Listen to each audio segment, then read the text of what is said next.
एक बंदे ने कुरान ही नहीं कभी खोल के पढ़ना, ना कुरान की तिलावत कभी सुननी है, और वो एस्केपिज्म की वजह से एस्केप करने के लिए म्यूज़िक ही सुनी जा रहा है, नेटफ्लिक्स पे बैठा है, टीवी सीरीज़ देखी जा रहा है, तो एक मोमेंट आता है कि उसे सारी चीज़ें हिट करती हैं.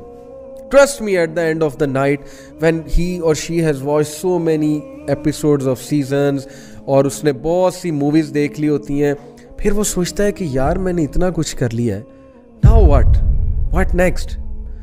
और एक टाइम आता है कि इतनी फ्रस्ट्रेशन होती है कि बंदा कहता है यार what am I doing? किस हद तक ये एंटरटेनमेंट में देखूं और मैं कर क्या रहा हूं, and where will it all end? ये बड़ा बेसिक क्वेश्चन है, रियली. ये आप सबके साथ भी होता होगा. कभी कभी फ्रस्ट्रेशन हो जाती है बहुत ज़्यादा, जब अल्लाह की इबादत ही नहीं करनी, जब कुरान ही नहीं पढ़ना, स्पिरिचुअलिटी ज़ीरो है और नफ्सुल अमारा ग्रो हो ही जा रहा है. तो इसलिए मोमिन अल्लाह की इबादत करता है, वो ज़ाहिर है कि सारे मोमिनीन वाले काम करता है, खशियत से नमाज पढ़ता है. तो मोमिन को एग्जिस्टेंशियल डिप्रेशन नहीं हो सकती, मैं नहीं मान सकता. तो हम इस सेंस में कहते हैं कि मोमिन को डिप्रेशन नहीं होती, मतलब होता है एग्जिस्टेंशियल डिप्रेशन नहीं हो सकती. मोमिन के सामने मकसद है, इतना बड़ा मकसद है भाई, दुनिया की बड़े से बड़े हादसे का वो मुकाबला करेगा ये सोच के कि यार अल्लाह की तरफ से टेस्ट और ट्रायल आ गया, अल्हम्दुलिल्लाह. यस, हिट होगा, हिट होना नेचुरल है.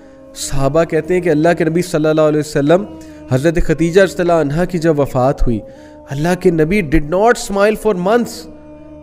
एक कोट है कि 3 months. Can you imagine the most smiling face on earth, he did not smile for months. तो हिट तो हुए, मोहब्बत थी भाई, सच्ची मोहब्बत थी. और क्या ही साथी थी हज़रत खदीजा रज़ियल्लाहु अन्हा. फौत हुई, बहुत दुख में गए, लेकिन क्या एग्जिस्टेंशियल डिप्रेशन में गए. उन्होंने ये सोचा कि यार मेरा पर्पस क्या है यहाँ पे, नाउज़ुबिल्लाह.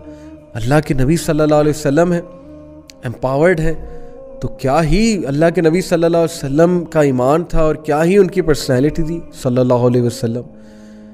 तो इसलिए मेरा बताने का मकसद ये कि यस, दुखों से, ग्रीफ से इंसान हिट तो होता है, लेकिन कभी भी ये नहीं सोचता कि यार मैं खुदकुशी कर लूँ, या मोमिन ये सोचे कि यार फिर लाइफ का मकसद क्या है. वो इंटरप्रेट फ़ौरन कर लेता है, अल्लाह की तरफ से टेस्ट है, हादसा है, अल्लाह मुझे ग्रो करना चाह रहे हैं, आखिरत में रिवॉर्ड मिलेगा, जन्नत में रिवॉर्ड मिलेगा, सब्र का जो है वो बहुत रिवॉर्ड है, अल्लाह मुझे इज़्ज़त देगा दुनिया में, अल्लाह मेरे रैंक्स को एलिवेट करेगा. फिर तकदीर का कॉन्सेप्ट, ठीक है ना कि हादसा लिखा हुआ था, मैंने बहुत कोशिश की.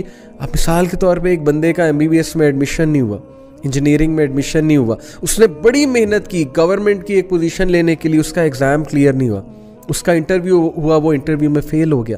कैसे डील करेंगे आप डिसअपॉइंटमेंट से? बताएं मुझे, क्या फ़लसफ़ा है आपके पास? The best formula to deal with disappointments, Islam gives you that formula. आपके लिए बेहतरी नहीं थी वहाँ पे, आपने बड़ी कोशिश की एक चीज़ लेने के लिए. मेरी लाइफ में कितनी बार हुआ, मैंने एक जॉब के लिए इतनी ट्राई की, इतनी मेहनत करके गया, फुल सूटेड बूटेड होके गया, बहुत एक्साइटेड था, मुझे श्योर था मैं ये जॉब ले लूँगा, आई वॉज सो कॉन्फिडेंट. वहाँ जाके इंटरव्यू में मैं फुल कंफ्यूज हो गया, चुप लग गई मुझे सवालों के जवाब आते थे, मुझसे दिए ही नहीं गए. अब मैं बाहर आया, मैं फुल जो है वो उसमें शॉक में, डिप्रेशन में चला गया कुछ देर के लिए कि यार ये हुआ क्या है. But then Islamic philosophy of life brought me back कि नहीं, अल्लाह की बेहतरी थी, अल्लाह ने कुछ काम लेना था ना. अल्हम्दुलिल्लाह सुम्मा अल्हम्दुलिल्लाह. आप देखें, after years now I am doing दावा वर्क. तो क्या पता उस जॉब में मैं जाता, पता नहीं मैं दीन से दूर चला जाता. अल्लाह माफ़ करे, Allah knows best. This philosophy will save you.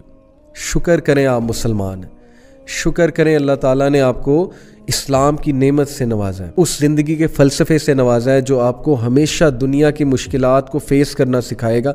और इंशाल्लाह आपको जब भी लाइफ हिट करेगी और घुटने के बल जो है वो गिरा देगी, तो तब that is the time you will prostrate and then you will get up, you will rise like a मोमिन, you will rise like a warrior.